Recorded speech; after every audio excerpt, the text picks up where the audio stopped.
आपका बहुत बहुत स्वागत है लॉ लीगल कानून यूट्यूब चैनल पर। आज की इस वीडियो में हम डिस्कस करेंगे सुप्रीम कोर्ट का एक landmark case Iftikhar Ahmed versus Syed Mehrban Ali. और इस केस को समझने से पहले हम एक क्वेश्चन अपने दिमाग में रखेंगे, whether res judicata applies between co plaintiffs और co defendants. Now question arises, res judicata क्या होता है और ये कौन से सेक्शन में दिया गया है। तो इस पर मैंने एक वीडियो बना रखी है, पहले ही आप प्लेलिस्ट चेक करना और अच्छे से आपको समझ में आ जाएगा। तो हम स्टार्ट करते हैं। एक जमीन, एक परिवार और एक सवाल। क्या एक बार कोर्ट ने टाइटल डिसाइड कर दिया तो वही इशू दोबारा उठाया जा सकता है? ये केस सिर्फ प्रॉपर्टी डिस्प्यूट नहीं था, ये केस था रेस जुडिकाटा का मास्टर क्लास। शुरुआत होती है उत्तर प्रदेश के कुछ एग्रीकल्चरल प्रॉपर्टीज से। ओरिजिनली ये प्रॉपर्टीज बिलोंग करती थी बुनियाद अली को। अब बुनियाद अली के डेथ के बाद इनहेरिटेंस का डिस्प्यूट खड़ा हो गया। एक साइड पर थे इश्तियाक अहमद और दूसरी साइड पर थे मेहरबान अली और कानिज फतिमा। अब मेहरबान अली और कानिज फतिमा उन्होंने कहा हम भी इन प्रॉपर्टीज के को भूमिदर्श हैं, मतलब को ओनर्स हैं, हमारा भी इक्वल शेयर है इन प्रॉपर्टीज पर। इश्तियाक अहमद ने कहा नहीं, सारी प्रॉपर्टी सिर्फ मेरे फादर आफ्ताब अली को मिली थी, बाकी हायर्स ने अपने राइट्स रिलिंक्विश कर दिए थे। और इश्तियाक अहमद ने एक पावरफुल आर्गुमेंट दिया, इवन अगर टाइटल डाउटफुल भी है तो भी मैंने एडवर्स पोजीशन से ओनरशिप एक्वायर कर ली। अब इस केस की कुछ प्रोसीजरल हिस्ट्री को देखते हैं। अब ये डिस्प्यूट गया कंसोलिडेशन प्रोसीडिंग्स में under the Uttar Pradesh consolidation of holdings act 1953। Consolidation officer ने बोला ये टाइटल डिस्प्यूट है, इसको सिविल जज डिसाइड करेंगे। सिविल जज ने मैटर भेज दिया आर्बिट्रेटर के पास।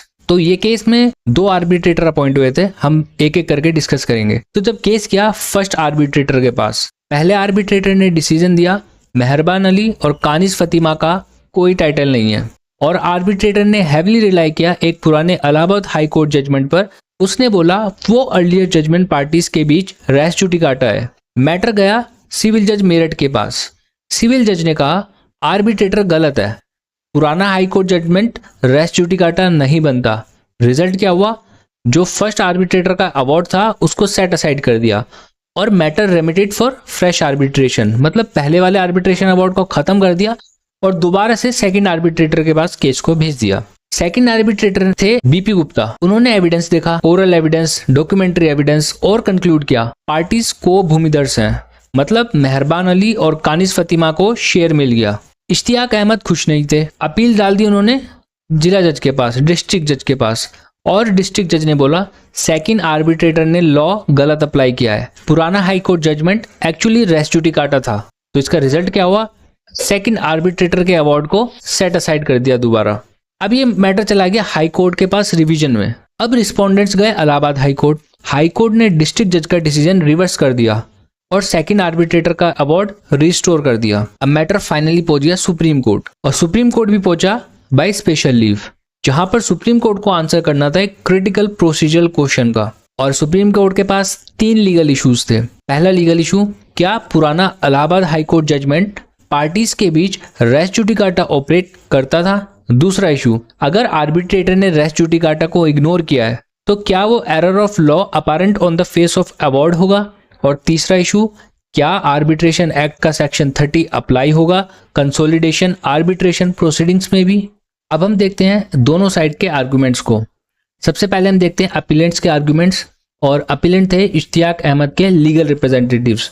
उन्होंने कहा पुराना high court judgment title already decide कर चुका था, मेहरबान अली और कानिज फतिमा पहले भी सेम इश्यूज पर हार चुके थे, तो अब वो सेम इश्यूज दोबारा नहीं उठा सकते। और साथ में कहा कि सेकंड आर्बिट्रेटर ने लॉ गलत अप्लाई किया है, that itself is an error apparent on the face of award. और रिस्पोंडेंट ने आर्गुमेंट दिए। रिस्पोंडेंट ने कहा पुराना जजमेंट सिर्फ एविडेंस था, वो रेस जुडिकाटा नहीं था, इसलिए आर्बिट्रेटर का डिसीजन वैलिड है। अब हम सुप्रीम कोर्ट का एनालिसिस देखते हैं। सुप्रीम कोर्ट ने पहले ओल्ड लिटिगेशन को डीपली एग्जामिन किया।